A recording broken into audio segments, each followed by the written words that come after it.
Nouvelle séquence, nouveau thème, l'énergie en mécanique. Alors l'énergie, c'est quelque chose qui peut avoir différentes formes. On peut avoir de l'énergie nucléaire, de l'énergie lumineuse, de l'énergie libérée lors d'une combustion ou encore de l'énergie électrique. Mais ce qu'il faut savoir, c'est qu'une forme d'énergie n'est pas figée. Par exemple, avec des capteurs photovoltaïques, on peut transformer de l'énergie lumineuse en énergie électrique.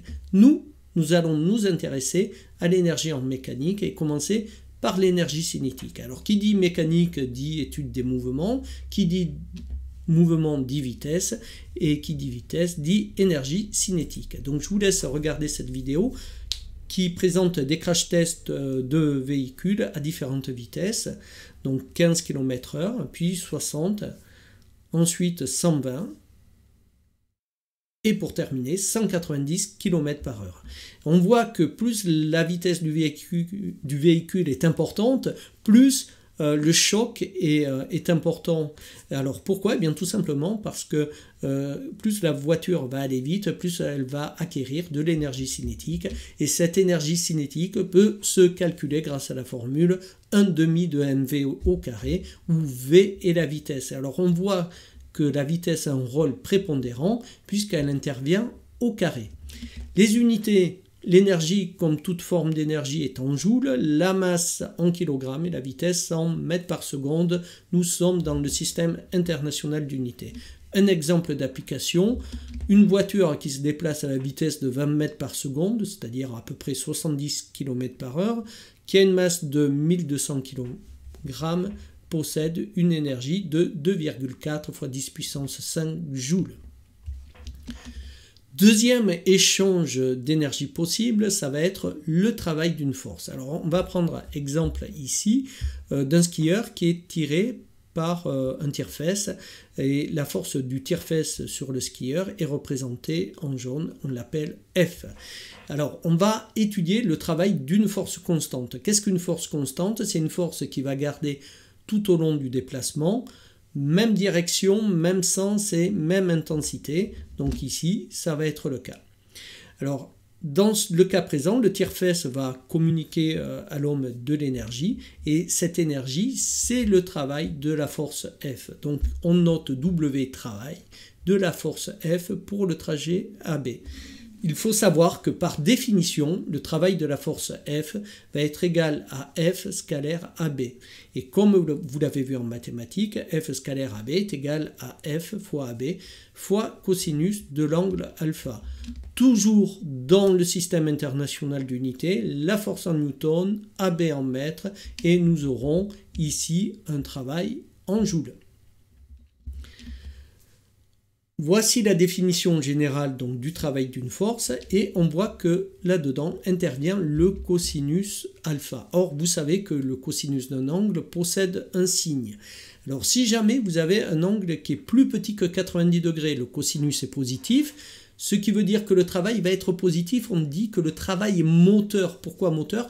Bien, tout simplement parce que la force est favorable au mouvement. Si jamais l'angle alpha est égal à 90 degrés, eh bien dans ce cas, la force AB ne travaille pas, le travail est nul. Dernier point, si jamais l'angle est plus grand que 90 degrés, cosinus alpha est négatif et la force F aura un travail négatif. On dit que le travail est résistant. Pourquoi? Bien parce que cette fois-ci, la force F va s'opposer au mouvement. À travers l'exemple précédent, je vais vous montrer comment on peut calculer le travail d'une force. Donc ici, on veut calculer le travail de la force exercée par le tire-fesse sur l'homme pour le trajet AB. Donc par définition, le travail de cette force va être égal à F scalaire AB, c'est-à-dire à F fois AB fois cos alpha. Donc on remplace chaque grandeur par sa valeur, donc la force en newton, la distance en mètres, et on trouve un travail qui est égal à 4,70 fois 10 puissance 3 joules. Alors ce travail est positif, en effet, la force F est motrice, c'est-à-dire qu'elle est favorable au mouvement. Deuxième exemple, on désire calculer ici le travail du poids de cette masse lorsque la masse est soulevée par la grue.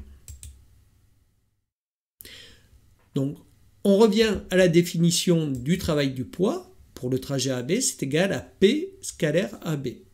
Donc je vous ai donné la valeur de P du poids qui vaut 800 newtons, le déplacement qui vaut 10 mètres, mais ici il faut faire attention que l'angle alpha, c'est l'angle entre le vecteur P et le vecteur AB. Et on voit que cet angle est égal à 180 degrés. Et le cosinus de 180 degrés, ça vaut moins 1. Donc le travail du poids, dans ce cas-là, vaut moins 8 fois 10 puissance 3 joules. On a un travail négatif, en effet, le poids exerce un travail qui est résistant, c'est-à-dire que le poids qui est dirigé vers le bas s'oppose au mouvement qui a lieu vers le haut.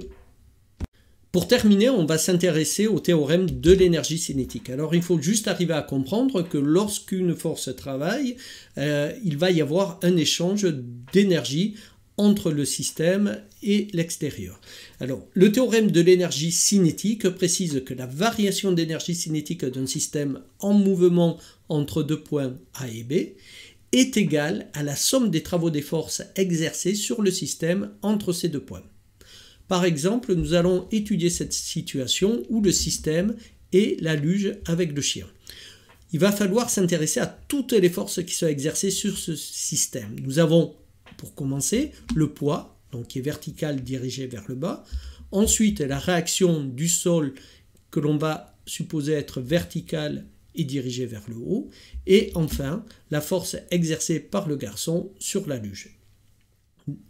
Appliquons le théorème de l'énergie cinétique. La variation d'énergie cinétique entre les points A et B, c'est égal à l'énergie cinétique finale, c'est-à-dire en B, moins l'énergie cinétique initiale, c'est-à-dire en A, est égale à la somme des travaux des forces exercées donc, sur le système pour le déplacement AB. Donc c'est égal au travail du poids, plus le travail de R, plus le travail de la force exercée par le garçon sur la luge. Or, on voit que le poids et la réaction R ont un travail nul car elles sont toutes les deux perpendiculaires au déplacement. Donc va rester ici le travail de la force exercée par le garçon sur la luge, et si on appelle alpha l'angle entre AB et ce vecteur force garçon sur la luge, nous aurons que la variation d'énergie cinétique de la luge entre les points A et B sera égale à F fois AB fois cosinus alpha.